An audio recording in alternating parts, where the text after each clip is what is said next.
Hi friends, நான் Priya. TNPSC எக்ஸாமுக்கு prepare பண்ணிகிட்ருக்கேன். இன்றைக்கி நான் என்னோடய ரியல் எக்ஸ்பீரியன்ஸை ஷேர் பண்ண போகிறேன். நான் பண்ண சில மிஸ்டேக்ஸை நீங்களும் ரிப்பீட் பண்ணாதீங்க.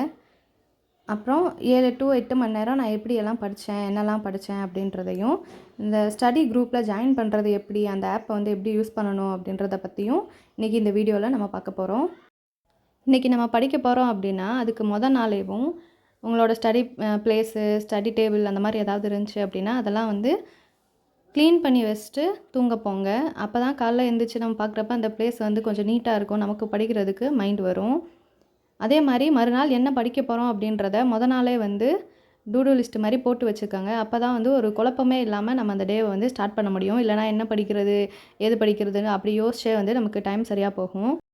நான் பண்ண மேஜர் மிஸ்டேக் என்ன அப்படின்னா, நான் வந்து மேக்ஸ் மேஜர். அதனால் எனக்கு மேக்ஸ் ரொம்ப பிடிக்கும். மேக்ஸ் நம்ம எக்ஸாமில் வந்து எப்போவுமே 20லேருந்து 23 கொஸ்டின்ஸ் வந்து கரெக்டாக போட்டுருவேன். அது மேக்ஸ் பிடிக்கும் அப்படின்றதுனால எனக்கு நம்ம டிஎன்பிசி எக்ஸாமுக்குள்ளே வந்ததுக்கப்புறம் எனக்கு மேக்ஸ் அவ்வளோ ப்ராப்ளமாக இருந்ததில்லை. அதே மாதிரி தமிழ் வந்து எனக்கு ரொம்ப பிடிக்கும், படிக்கிறதுக்கு அதுக்கெலாம் ரொம்ப பிடிக்கும். அதனால் தமிழ் படிக்கிறப்பையும் நான் வந்து எந்த கஷ்டமும் பட மாட்டேன், பிடிச்சி தான் படிப்பேன். ஆனால் எனக்கு சுத்தமாக பிடிக்காது அப்படின்றது ஜிஎஸ் தான் பிடிக்காது. இந்த ஜிஎஸ் பற்றினதை அடுத்து சொல்கிறேன். இப்போ வாங்க நம்ம இந்த ஆப்பை வந்து எப்படி யூஸ் பண்ணுறது அப்படின்றத பற்றி பார்ப்போம். ப்ளே ஸ்டோரில் போயிட்டு ஒய்பிடி அப்படின்னு டைப் பண்ணுங்கள். ஒய்பிடி ஆப்புன்னு டைப் பண்ணாவே அந்த ஆப் வந்து வரும். அந்த ஆப்பை வந்து இன்ஸ்டால் பண்ணிடுங்க. இன்ஸ்டால் பண்ணுறதுக்கு 130 MB தேவைப்படும். அதே மாதிரி இந்த ஆப்பை வந்து நெட் ஆன் பண்ணிவிட்டு தான் யூஸ் பண்ணுற மாதிரி இருக்கும். இந்த ஆப்பை வந்து இன்ஸ்டால் பண்ணிக்கோங்க. இன்ஸ்டால் பண்ணிவிட்டு ஓப்பன் கொடுத்து உள்ளே போய்க்கோங்க. உள்ளே போனீங்க அப்படின்னா ஒரு 2 ஆப்ஷன் காமிக்கும். சைன் இன், க்ரியேட் அக்கௌண்ட்டுன்னு. நீங்கள் வந்து க்ரியேட் அக்கௌண்ட் இப்போ தான் புதுசாக யூஸ் பண்ணுறீங்கன்னா க்ரியேட் அக்கௌண்ட் கொடுத்து உள்ளே போனீங்கன்னா உங்கள் நேம் கேட்கும். நம்ம வந்து நேம் கொடுத்துட்டு நம்மளோட மெயில் ஐடி கொடுத்து ஓப்பன் பண்ணுறது மாதிரி இருக்கும். ஓப்பன் பண்ணி உள்ளே போயிட்டீங்க அப்படின்னா ஒரு 5 விஷயத்துக்கு அலோவ் பண்ணுற மாதிரி கேட்கும். அது ஒவ்வொன்றா டச் பண்ணி கண்டினியூ கொடுத்துக்கோங்க. அந்த 5மே வந்து அலோவ் பண்ணிட்டீங்க அப்படின்னா அது டைரெக்டாக ஆப்பில் வந்து ஆப்புக்கு போயிடும். ஆப் ஓப்பன் ஆயிரும். உள்ளே போனோடனே இந்த மாதிரி கேட்கும். அதில் ஃபஸ்ட்டு ஆப்ஷன் வந்து சூஸ் பண்ணிக்கோங்க. சூஸ் பண்ணிட்டு டன் கொடுத்தீங்க அப்படின்னா நம்மளோடது ரெடி ஆயிரும். இப்போ நான் ஆல்ரெடி க்ரியேட் பண்ணி வச்சதுனால தமிழ், மேக்ஸு, பாலிட்டி இதெல்லாம் இருக்குது. உங்களுக்கு நீங்கள் என்னென்ன சப்ஜெக்ட் படிக்க போகிறீங்க அப்படின்னு முடிவு பண்ணிட்டீங்கன்னா அந்த எடிட் ஆப்ஷனுக்குள்ளே போயிட்டு உங்களுக்கு என்னென்ன சப்ஜெக்ட் வேணுமோ இல்லை என்னெல்லாம் நீங்கள் அந்த ஒரு நாளில் படிக்க போகிறீங்களோ அதை ஃபுல்லாக வந்து நீங்கள் போட்டுக்கோங்க. போட்டுட்டு இதோட தீமோட கலரையுமே மாற்றிக்கலாம். சாரி, அந்த சப்ஜெக்டோட கலர்ஸையுமே நம்ம மாற்றிக்கலாம். மாற்றிட்டு உங்களுக்கு என்னென்ன வேணுமோ அந்த என்னென்ன சப்ஜெக்ட் வேணுமோ அதெல்லாம் கொடுத்துக்கோங்க. கொடுத்துட்டு இந்த மேலே கார்னரில் இருக்க அந்த லாஸ்ட் இதை டச் பண்ணிங்க அப்படின்னா அலவுட் ஆப்ஸ்ன்னு இருக்கும். அதுக்குள்ளே போயிட்டு நீங்கள் படிக்கிறப்ப எந்தெந்த ஆப்பெல்லாம் யூஸ் பண்ணணும் அப்படின்னு நினைக்கிறீங்களோ அந்த ஆப்பெல்லாம் செலக்ட் பண்ணிட்டீங்க அப்படின்னா இந்த படிக்கிற டைமில் மற்ற இந்த நீங்கள் செலக்ட் பண்ணாத எந்த ஆப்பையுமே நம்மளால் யூஸ் பண்ண முடியாது. செலக்ட் பண்ணியிருக்க ஆப் மட்டும்தான் யூஸ் பண்ண முடியும். நான் வந்து எனக்கு பிடிஎஃப் மட்டும் இருந்தால் போதும், நான் படிக்கிற நேரத்தில் வேறு எதுவும் நான் யூஸ் பண்ண மாட்டேன்றதுனால நான் அந்த பிடிஎஃப் ரீடரை மட்டும் செலக்ட் பண்ணிவிட்டு இதை விட்டு வெளியில் வந்துட்டேன்.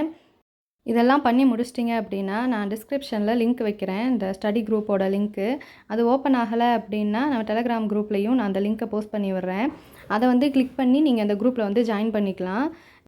இந்த குரூப்னால் என்ன யூசேஜ் இருக்குது அப்படின்னு கேட்டிங்கன்னா, இப்போ இந்த குரூப்பில் வந்து இப்போ கிட்டத்தட்ட ஒரு 40 பேர் அந்த மாதிரி படிக்கிறாங்க. இப்போ 40 பேரில் நம்ம இந்த டைமரை ஆன் பண்ணி வச்சுட்டு நம்ம படிக்கிறோம் அப்படின்னா அது யார் யார் படிக்கிறாங்க, எவ்வளோ மணி நேரம் படிக்கிறாங்க அப்படின்றது நமக்கு காட்டும். அப்போ நமக்கு ஒரு மோட்டிவேஷன் மாதிரி இருக்கும். சரி, இவங்க இவ்வளோ நேரம் படிக்கிறாங்க, அப்போ நம்மளும் இந்த மாதிரி படிக்கணும் அப்படின்ற மாதிரி ஒரு குட்டி மோட்டிவேஷன் வரும்.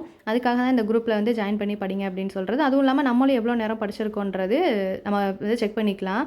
சம்டைம்ஸ் வந்து யாராவது இது உள்ளே போய் படிக்க ஸ்டார்ட் பண்ணுறாங்க அப்படின்னா நமக்கு இந்த மாதிரி நோட்டிஃபிகேஷனும் வந்துடும். அப்படின்றப்ப ஐயோ இந்த படிக்கிறாங்க, நம்மளும் இப்போ போய் படிக்கணும், டைம் வேஸ்ட் பண்ணக்கூடாது அப்படின்ற ஒரு எண்ணம் வரும். அதுக்காக தான் இந்த ஆப்பை வந்து யூஸ் பண்ணுங்கள் அப்படின்னு சொல்கிறது. எனக்கு வந்து இது ரொம்ப ஹெல்ப்ஃபுல்லாக இருந்துச்சு. நீங்களும் இன்ஸ்டால் பண்ணி யூஸ் பண்ணி பார்த்துட்டு எப்படி இருக்குதுன்னு எனக்கு கமெண்ட் பண்ணுங்கள். உங்களோட ஸ்டடி டைம் இன்க்ரீஸ் ஆகிருக்கா அப்படின்றத கமெண்ட் பண்ணுங்கள். வெயில் மண்டையை பொழக்கிற டைமில் மதிய நேரத்தில் யாராவது டீ குடிப்பாங்களா அப்படின்னு கேட்டால் நான் குடிப்பேன்டா அப்படின்ட்டு டீ போட்டு குடிச்சிட்டு அடுத்து வந்து படிக்க ஸ்டார்ட் பண்ணேன். இப்போ நான் மிஸ்டேக் பண்ண ஸ்டோரியை வந்து கண்டினியூ பண்ணுறேன். பாலிட்டி, ஹிஸ்ட்ரி அதெல்லாம் எடுத்துக்கிட்டா இயர்ஸ் வரும். அதெல்லாம் ஞாபகம் வச்சுக்கணும். எடுத்து படிக்கிறப்பே வந்து, ஐயோ! இதெல்லாம் படிக்கணுமே, இந்த இயர்ஸ்லாம் எப்புட்றா ஞாபகம் வச்சுக்கிறது? ரொம்ப கஷ்டமா இருக்குமே அப்படின்னு வேண்டா வெறுப்பா தான் ஜிஎஸ்லாம் படிக்கிற மாரி இருக்கும். ஐயோ! எக்ஸாம்ல கேட்பாங்க, அதுக்காக நம்ம படிக்கணும் அப்படின்னே தான் இந்த ஜிஎஸ் எப்போ எடுத்தாலும் அந்த ஒரு மைண்ட் செட்டோட தான் படிப்பேன். இப்போ அது பண்ணது தான் ரொம்ப வந்து பெரிய தப்பு. நீங்களும் அந்த மாரி எதுவும் பண்ணிட்டு இருந்தீங்கன்னா, ஒரு சப்ஜெக்ட்ட பிடிக்காம அப்படிலாம் படிக்காதீங்க. நமக்கு எக்ஸாமுக்கு வரும். இது வந்து இன்ட்ரெஸ்ட்டா படிக்கிற மாரி நீங்க கொண்டு போங்க. ஒரு ஷார்ட்கட் வைக்கிற மாரியோ, இல்ல ஏதாவது ஸ்டோரி அந்த மாரி ஞாபகம் வச்சுக்கிற மாரியோ அப்படி கொண்டுட்டு போங்க. இத ஏன் இப்ப நான் சொல்றேன் அப்படின்னா, கொஞ்ச நாள் கேப் விட்டுட்டு மறுபடியும் நம்ம படிக்க ஸ்டார்ட் பண்றோம் அப்படின்னா, எனக்கு தமிழும், மேக்ஸும் படிக்கிறதுல எந்த பிரச்சனையுமே இல்ல. அது இன்ட்ரெஸ்ட்டோட நான் படிச்சதுனால, இப்ப கேட்டா கூட நான் சம்ம வந்து சால்வ் பண்ண முடியும்.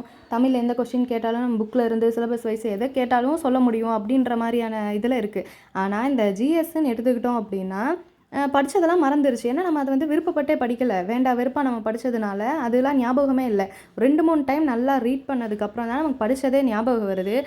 அப்ப தான் தெரிஞ்சுச்சு. இன்ட்ரெஸ்ட்டோட படிக்கணும். இன்ட்ரெஸ்ட் இல்லாம என்னதான் நம்ம படிச்சாலும், அது அந்த எக்ஸாம் போறது வரைக்குமே நமக்கு ஞாபகம் இருக்குமா என்னான்னு தெரியல. மறக்கிற மாரி தான் இருக்கு. அதனால நீங்க வந்து எது படிச்சாலும் இன்ட்ரெஸ்ட்டோட படிக்கிற மாரி பார்த்துக்கங்க. இந்த ஸ்டோரி சொல்றது, மேக்ஸிமம் நீங்க என்ன பண்ணீங்கன்னா, படிச்சு முடிச்சுட்டு அத யாருக்காவது சொல்லி காட்டுற மாரி, இப்ப நம்ம ஸ்கூல்லலாம் பசங்களுக்கு சொல்லி காட்டுவோம்ல, அந்த மாரி சொல்லிக் குடுக்குற மாரி நீங்க படிச்சீங்க அப்படின்னா, உங்களுக்கு அது எப்பவுமே மறக்காது. இந்த ஒரு மிஸ்டேக்க நான் பண்ணதுனால, இப்ப மறுபடியும் ஜிஎஸ்லாம் படிக்கிறது எனக்கு கொஞ்சம் சிரமமா இருக்கு. தமிழ், மேக்ஸ வந்து படிக்கிறத விட, ஜிஎஸ் படிக்கிறது கொஞ்சம் சிரமமா இருக்கு. இதில பெரிய வருத்தம் என்னன்னா, ஏற்கனவே படிச்சது எல்லாமே இப்ப மறந்த மாரி ஒரு ஃபீல் இருக்கு. அதான் நீங்களும் இந்த மாரி தப்பு பண்ணிட்டு இருக்கீங்க அப்படின்னா, பண்ணாதீங்க அப்படின்னு சொல்றதுக்காக தான் இந்த வீடியோல நான் சொன்னேன். ஈவினிங் ஹிஸ்ட்ரி படிக்கலான்னு ஸ்டார்ட் பண்ணுறப்ப, என் தம்பி கொண்டு வந்து இளநீ குடுத்தான். நாங்க பாருங்க மதிய நேரத்தில டீ குடிக்கிறது, ஈவினிங் டைம்ல இளநீ சாப்பிட்றது அப்படின்னு பண்ணிகிட்டுருந்தோம். அப்புறம் இன்னொரு ஒரு சின்ன டிப்ஸ் என்ன அப்படின்னா, நம்ம நோட்ஸ் எடுக்கிறதுக்கெல்லாம் நான் முன்னாடி நோட்டு தான் யூஸ் பண்ணுவேன். இந்த நோட்ஸ் எடுக்கிறதுக்கு, மேக்ஸ் எழுதுறதுக்கு இதுக்கு எல்லாமேவும் நோட்டா தான் வாங்கி நான் யூஸ் பண்ணிகிட்டுருந்தேன். அது என்ன ஆச்சு அப்படின்னா, எக்ஸ்ட்ரா பாயிண்ட் ஏதாவது நமக்கு தெரிய வருது. இப்போ வர்ற டைமில் கரண்ட் அஃபேர்ஸில் அதெல்லாம் எக்ஸ்ட்ரா வந்து நமக்கு பாயிண்ட்டு தெரியுது. அதெல்லாம் எழுதி வைக்கணும் அப்படின்றப்ப, நம்ம நோட்ல எழுதி வச்சிருந்தோம்னா, அந்த பேஜ் இருக்காது. நம்ம கன்டினியூவா எழுதி வச்சிருப்போம்ல, எழுதி வைக்கிறதுக்கு பேஜ் இருக்காது. இந்த ஸ்டிக்கி நோட்ஸை வாங்கி ஒட்டுனாலும், நம்ம எழுதியிருக்கிறதுக்கு மேலே ஒட்டுற மாரி இருக்கு. அதனால நான் என்ன பண்ணிட்டேன் அப்படின்னா, அந்த ரூல்டு ஷீட்டு, அன்ரூல்டு ஷீட்டுன்னு இருக்கும்ல, நம்ம எக்ஸாமுக்கெல்லாம் எழுதுவோம். எக்ஸாம் எழுதியிருக்கோம்ல, ஸ்கூல் படிக்கிற அந்த டைம்லலாம். அந்த மாரி ரூல்டு ஷீட்டு, அன்ரூல்டு ஷீட்ட வாங்கி வச்சுக்கோங்க. இல்லைனா ஏ4 ஷீட் கூட யூஸ் பண்ணுங்க.